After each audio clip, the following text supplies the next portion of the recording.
À leur âge, Bridget et Don devraient profiter de jours paisibles ensemble. Mais la vie en décide autrement. Quelques années avant la retraite, Don perd soudainement son emploi. Il fait tout pour trouver un nouveau travail, mais personne ne veut embaucher un homme âgé. Chaque refus entame sa confiance.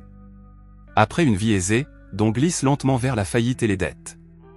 N'ayant pas d'autre choix, il décide de vendre la maison pour tout payer. Voyant le désespoir de son mari, Bridget décide de prendre les choses en main. Bridget commence à postuler seule à des emplois. Malgré son niveau d'études élevé, toutes les entreprises la rejettent en raison de son âge. Puis, un après-midi, la gouvernante lui rappelle qu'elle n'a pas été payée depuis 3 mois. Gênée et stressée, Bridget lui fait part de ses problèmes financiers. La gouvernante lui suggère quelque chose d'inattendu, un emploi de femme de ménage à la Federal Reserve Bank, où il y a un poste vacant. Bridget accepte le conseil et postule. Elle est rapidement embauchée comme femme de ménage. Tout semble normal, jusqu'à ce qu'elle entre dans une pièce en particulier. Ce qu'elle y voit la bouleverse. Des piles de billets empilés, filmés par des caméras de sécurité omniprésentes. Plus tard, elle est conduite dans la salle de destruction des billets, où elle rencontre une opératrice nommée Nona. Là, Bridget assiste, incrédule, à la destruction d'énormes liasses de billets authentiques sous ses yeux. Elle apprend que le travail de la banque consiste à détruire les billets anciens ou endommagés qui ont déjà été remplacés par des nouveaux. L'objectif est de maintenir stable la quantité totale d'argent en circulation. Mais tandis que Bridget regarde ces piles infinies de billets réduites en poussière, une pensée dangereuse commence à germer dans son esprit. Et si elle pouvait en prendre un peu, juste une petite partie avant qu'il ne soit détruit? Cette nuit-là, elle cherche sur Internet comment fonctionne le processus, cherchant un moyen de prendre l'argent sans se faire prendre. Le lendemain, au travail, Bridget remarque sur les écrans de surveillance qu'un des ouvriers apporte une grosse pile de billets à la déchiqueteuse. En observant attentivement, une autre idée lui vient à l'esprit. Peut-être qu'elle n'a pas besoin de le faire seule. Peut-être qu'elle peut convaincre quelqu'un d'autre de l'aider à réussir le coup parfait. À la fin de son service, elle observe comment le personnel est inspecté à la sortie, notant chaque étape et chaque règle. En rentrant chez elle, elle se demande comment on peut supporter de détruire autant d'argent jour après jour. Cette pensée la préoccupe. Elle soumet son idée à Nona, mais celle-ci la rejette. D'après son expérience, personne ne parvient à faire passer un seul billet à travers le système. La surveillance est trop avancée. Bridget est frustrée. Elle sait qu'elle ne peut pas y arriver seule. Elle revient avec une preuve, un cadenas qui correspond au matériel de la banque. Nona ne supporte pas la pression. Le lendemain, Nona prête davantage attention au cadenas d'un coffre-fort. Il correspond à celui que Bridget lui a montré. Ce détail change la donne. Elle prend Bridget à part. Nona élève seule son enfant. Les frais de scolarité s'accumulent et elle n'a plus d'autre choix. Elle accepte le plan. À une condition, chaque geste doit être prudent et précis. Ce soir-là, Bridget et Nona impliquent une troisième personne, Jackie, une jeune travailleuse sans dépendance. Jackie accepte immédiatement, en quête d'adrénaline et issue d'une famille qui a toujours manqué d'argent. Sa limite inquiète Nina, mais son audace pourrait l'aider. Ils établissent des règles de base.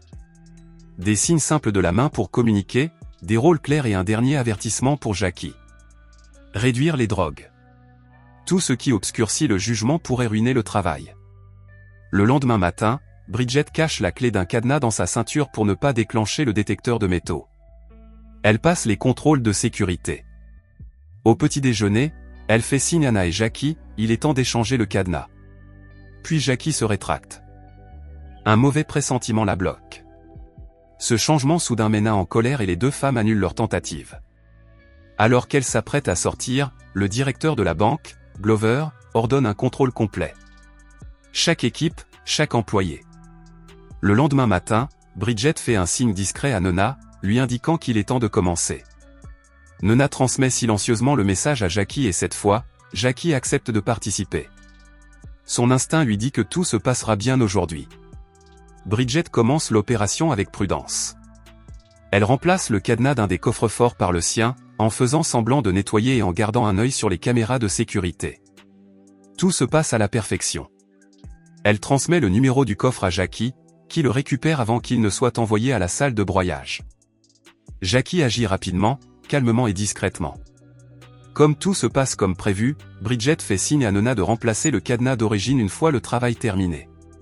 Pendant ce temps, Nona travaille à la station de tri sous le regard de Shaun, l'un des agents de sécurité.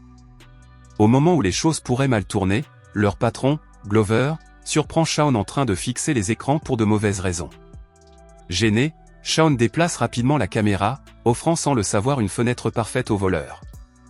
Jackie, qui transporte désormais la caisse, s'arrête près de l'ascenseur. Il le déverrouille, prend quelques liasses de billets et les cache dans une poubelle, exactement comme Bridget le lui a demandé. Avec ses écouteurs et la musique en fond sonore, elles se font parfaitement dans le décor. Elle apporte ensuite la poubelle dans la section de Na, lui faisant un signe rapide. Plus tard, Bridget vérifie la poubelle remplie de billets et la déplace dans les toilettes.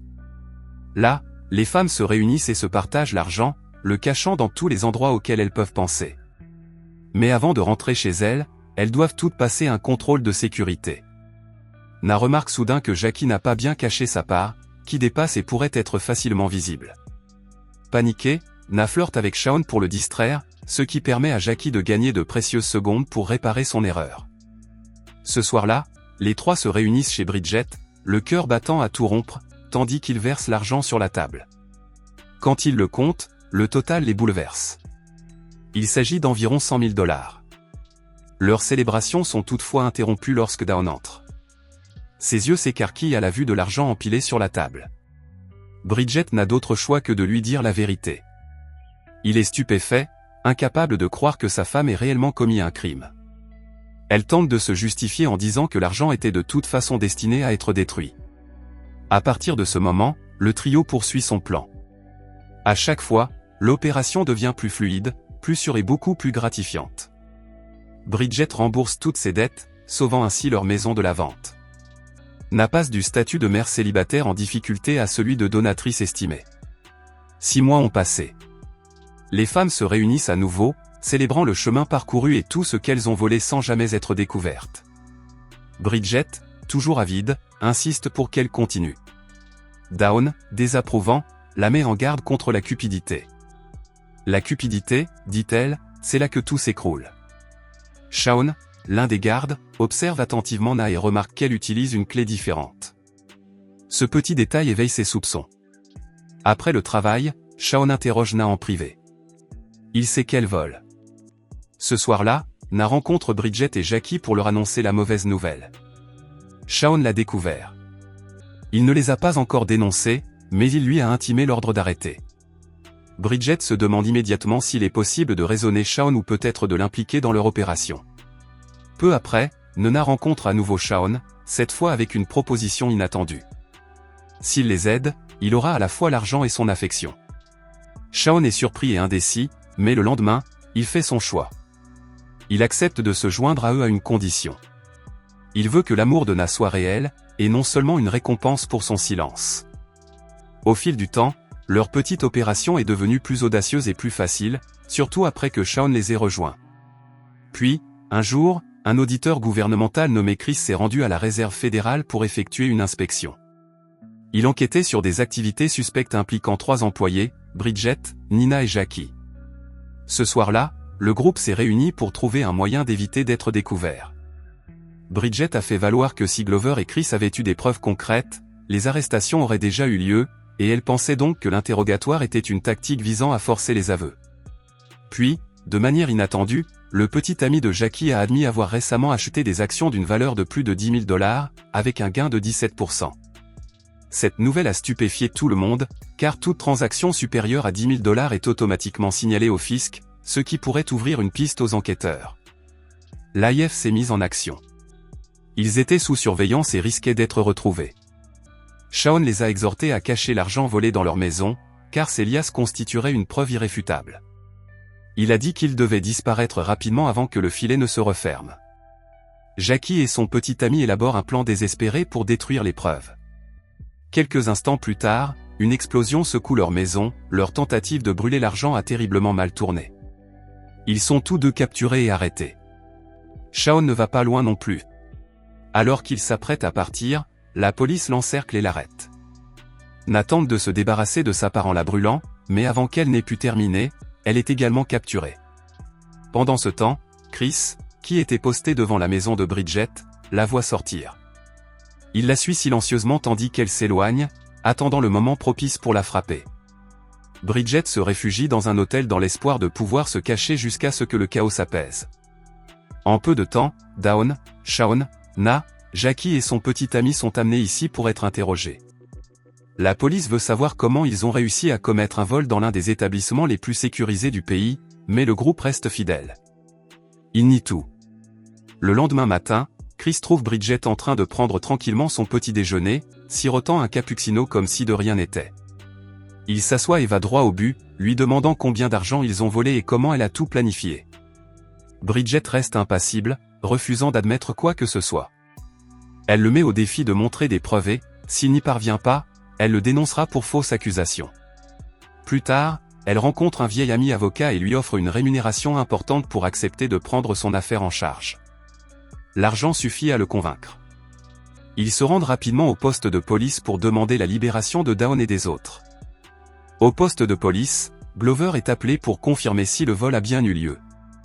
Inquiet pour sa réputation, Glover déclare à contre-cœur qu'il n'y a aucune trace d'argent volé. Au fond de lui, cependant, il est furieux et convaincu que Bridget, Na et Jackie sont coupables. La police confronte l'avocat de Bridget au sujet des liasses d'argent trouvées dans leur maison. L'avocat soutient que posséder de grandes quantités d'argent n'est pas un crime, car aucune loi ne l'interdit. Il demande donc que ses clients soient libérés. Ils sont enfin libres. Ils sortent et respirent à nouveau l'air frais. Ils n'ont plus d'argent, mais au moins, ils sont libres.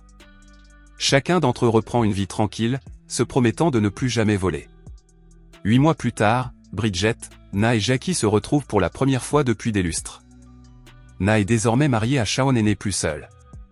Jackie et son fiancé organisent leur mariage. Et juste au moment où le passé semble derrière eux, Bridget les surprend tous les deux. Elle leur révèle alors qu'elle a caché une réserve d'argent dans leur restaurant préféré. Na et Jackie ont du mal à y croire. Bridget a surpassé tout le monde, même la loi.